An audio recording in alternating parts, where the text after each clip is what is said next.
Hello guys, welcome back to my YouTube channel. आज की इस वीडियो में हम बात करने लगे हैं कि कंप्यूटर बेस और पेपर बेस आइल्स में क्या डिफरेंस होता है।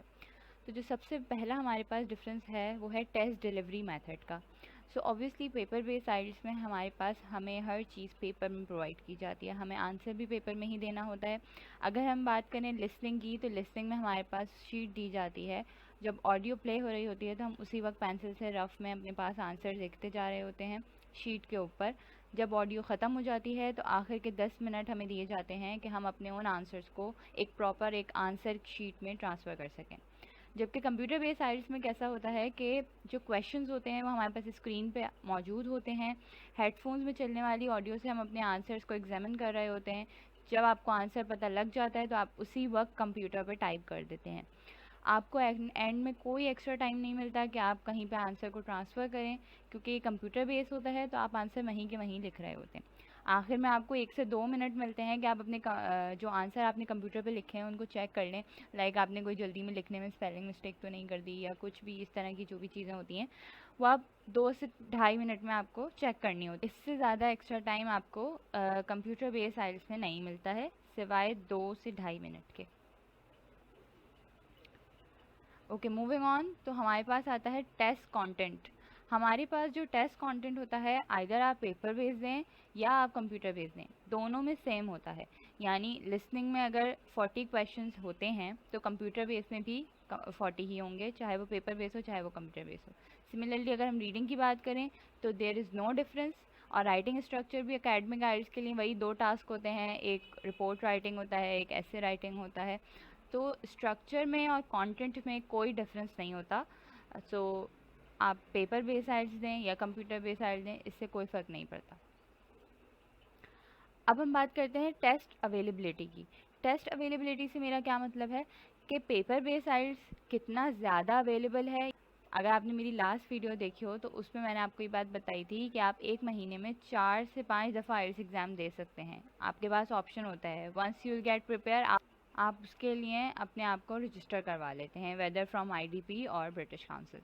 लेकिन अवेलेबिलिटी की जहाँ तक बात है तो पेपर बेस की क्यों कम होती है, कंप्यूटर बेस की क्यों ज़्यादा होती है, इसके लिए मैं आपको स्क्रीन पे लेके चलती हूँ और आपको अभी के अभी दिखा देती हूँ कि हमारे पास पेपर बेस कितना फ्रीक्वेंटली अवेलेबल होता है और कंप्यूटर बेस कितना।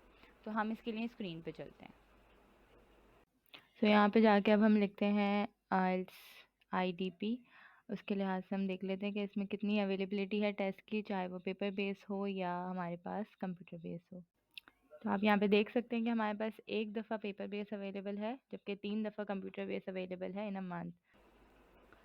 तो आपने इससे देखा कि हमारे पास पेपर बेस और कंप्यूटर बेस का ये कहना गलत नहीं होगा कि 1:3 का रेशो है। यानी अगर पेपर बेस एक दफ़ा अवेलेबल है पूरे मंथ में तो कंप्यूटर बेस 3 टाइम्स अवेलेबल है। तो यूँ test availability computer base IELTS की ज़्यादा है। Moving on to the speed of result. तो ये बात मैं अपनी लास्ट वीडियो में भी डिस्कस कर चुकी हूँ कि जो पेपर बेस्ड आइल्स होता है उसकी चेकिंग में और एग्जामिनेशन में 13 to 15 डेज़ का टाइम लगता है। 13 to 15 डेज़ बाद आपका रिज़ल्ट आता है, जबकि कंप्यूटर बेस्ड आइल्स में 3 to 5 डेज़ का टाइम होता है। यानी कंप्यूटर बेस्ड आइल्स का रिज़ल्ट बहुत जल्दी आ जाता है।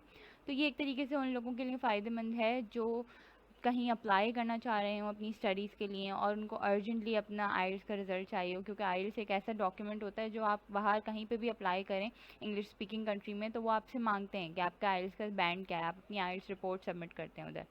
तो अगर आपको जल्दी एप्लीकेशन डेडलाइन करीब है और आपको जल्दी से एप्लीकेशन प्रोसेस करनी है और उस सेंस में आपको आइल्स का रिज़ल्ट चाहिए, तो फिर तो आपको डेफिनेटली कंप्यूटर बेस्ड आइल्स की तरफ जाना होगा, क्योंकि इसका रिज़ल्ट जल्दी आ जाता है। डिपेंडिंग ऑन द डेडलाइन कि कितनी देर रह गई है एडमिशन डेडलाइन में, तो उस हिसाब से आप पेपर बेस सिलेक्ट करना चाह रहे हैं, कंप्यूटर बेस सिलेक्ट करना चाह रहे हैं, आप उस हिसाब से डिसाइड कर सकते हैं।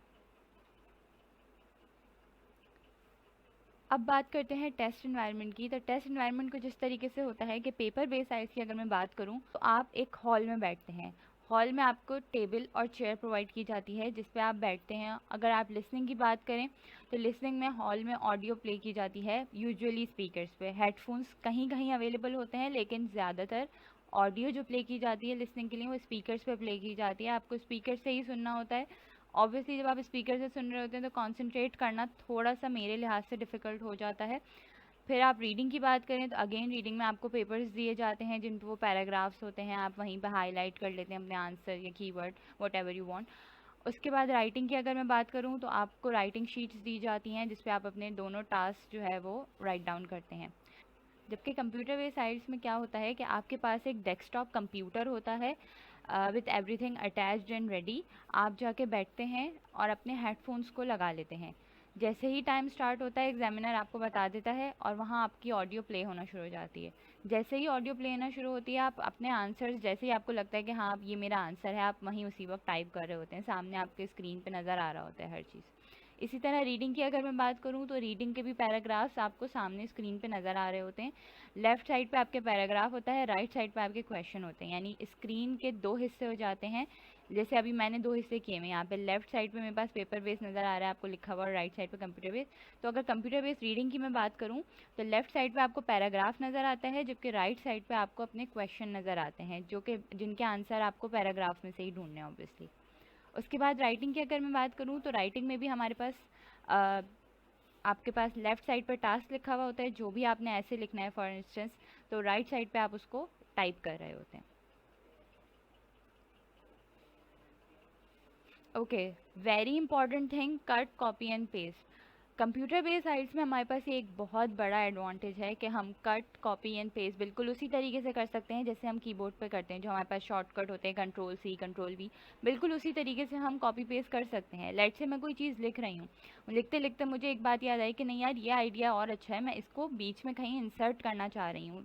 एक पूरा, जैसे मिसाल के तौर पे मैं ये ऐसे लिख रही थी, मैंने यहाँ तक बात लिखी पूरी, फिर मुझे याद आया नहीं यार यहाँ पे मैं कोई चीज़ इंसर्ट कर सकती हूँ अच्छी, जो कि एक वेटेज बढ़ा देगी मेरा। तो अब मैं यहाँ पे जाके सिमिलरली जैसे हम वर्ड फाइल में एडिट करते हैं, बिल्कुल इसी तरीके से मैं यहाँ आके कर्सर को क्लिक करके और आराम से यहाँ पे एडिट कर सकती हूँ। जबकि पेपर बेस्ड साइट्स में ये एक डिसएडवांटेज है कि आपको पूरे स्ट्रक्चर के बारे में पहले से सोचना पड़ेगा। बीच में अगर कोई आइडिया आपके जहन में भी आता है तो आप उसको बीच में इंसर्ट नहीं कर सकते। आप किस तरीके से इंसर्ट करेंगे, क्योंकि आप हाथ से लिखते जा रहे हैं तो बीच में कहीं आप इंसर्ट तो नहीं कर सकते पेपर में, आपको पूरा क्रॉस आउट करना पड़ेगा, उससे गंदगी जो है वो फैलेगी पेपर पे, राइटिंग बुरी हो जाएगी, फिर एग्जामिनर को समझने में मुश्किल होगी, तो प्रोबेबली आपका बैंड फिर कम भी हो सकता है। तो इट्स बेटर कि अगर आप पेपर बेस की तरफ जा रहे हैं तो पूरे स्ट्रक्चर को पहले से आप सोच लें, आपने किन किन आइडियाज़ को डिस्कस करना है, उन आइडियाज़ की आपने क्या एग्जांपल्स देनी है, तो ये चीज़ें आपको पहले से सोचनी होंगी। दूसरी बात यह है कि जो बैड हैंड राइटिंग है, यानी जिन लोगों की बैड हैंड राइटिंग है, वो थोड़ी बहुत प्रॉब्लम, अगर वो हैंड राइटिंग ऐसी है कि समझ में आ जाती है तो कोई मसला नहीं है। लेकिन अगर ऐसी हैंड राइटिंग है जिसको समझने में एग्जामिनर को थोड़े से एफर्ट्स करने पड़ेंगे, तो ये एक रिस्क फैक्टर हो जाता है कि बेहतर है कि फिर जो लोग हैंड राइटिंग जिनकी बुरी है वो कंप्यूटर बेस की तरफ चल जाएं, क्योंकि कंप्यूटर में आपको कोई हैंड राइटिंग की वो नहीं होती ज़रूरत। आप जिस कंप्यूटर से टाइप करते हैं और वो बाय डिफ़ॉल्ट जो भी होता है फ़ॉन्ट उसमें वो आ रही होती है, आपकी राइटिंग कैसी हो उसका इस चीज़ से कोई फ़र्क नहीं पड़ता।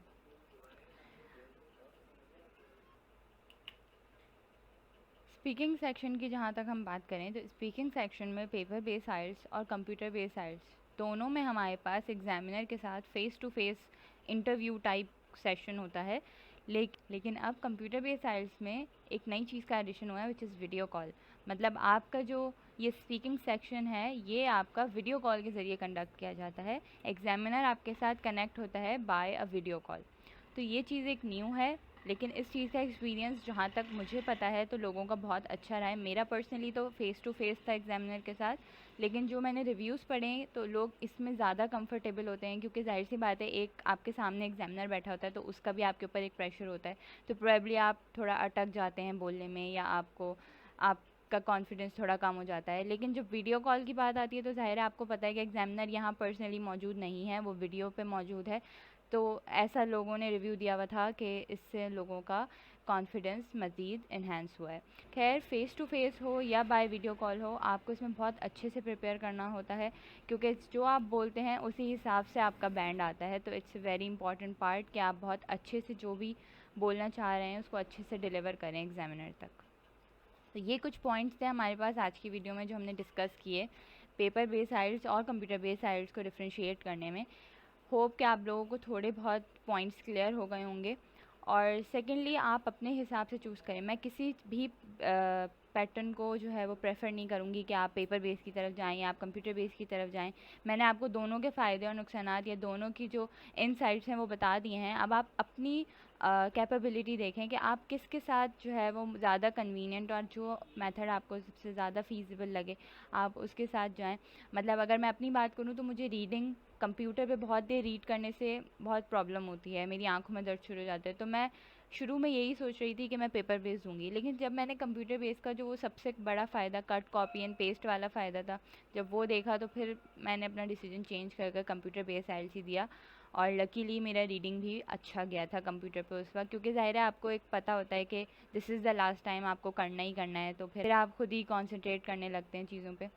तो आज की वीडियो के लिए इतना ही, मिलते हैं नेक्स्ट वीडियो में।